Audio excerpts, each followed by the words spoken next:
فتح مکہ تک تکلیفیں بہت زیادہ تھی، ہجرت فرض تھی۔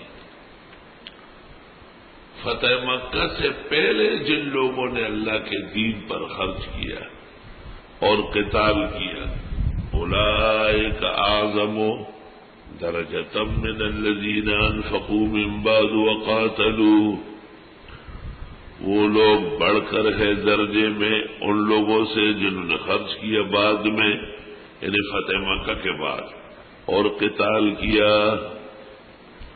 دو طبقے بنائے، ایک فتح مکہ سے پہلے جنہوں نے پہلے خرچ کیا اور قتال کیا، وہ بہت اعلیٰ مسلمان ہیں، اور دوسرا طبقہ وہ جو فتح مکہ کے بعد خرچ کر رہا ہے۔ فتح مکہ کے بعد تو ضرورت کم تھی، مشکلات حل ہو گئی تھی۔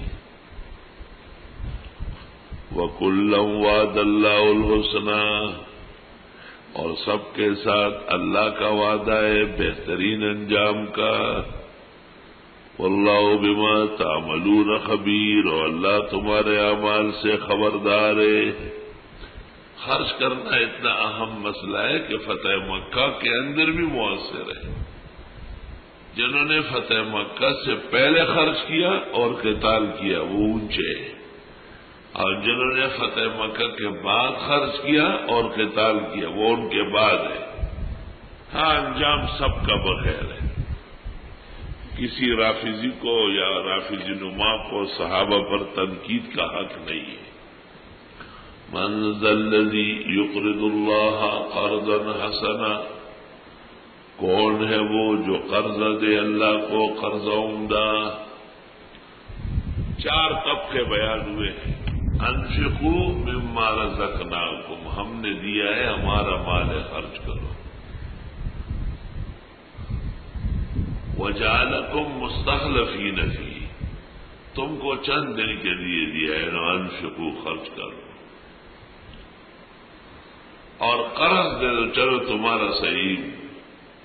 من ذا الذی یقرض اللہ قرضا حسنا، آپ بھی نہیں دو گے تو مر جاؤ گے، رہ جائے گا۔ وَلِلَّهِ مِيرَاثُ السَّمَاوَاتِ وَالْأَرْضِ،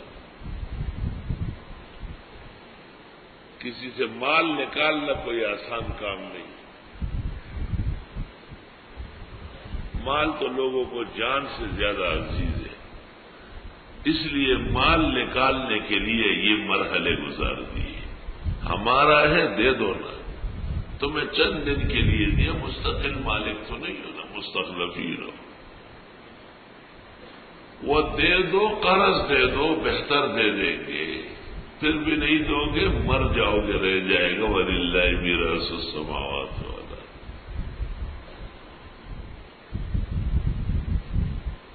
کب دے؟ موقع پر دے۔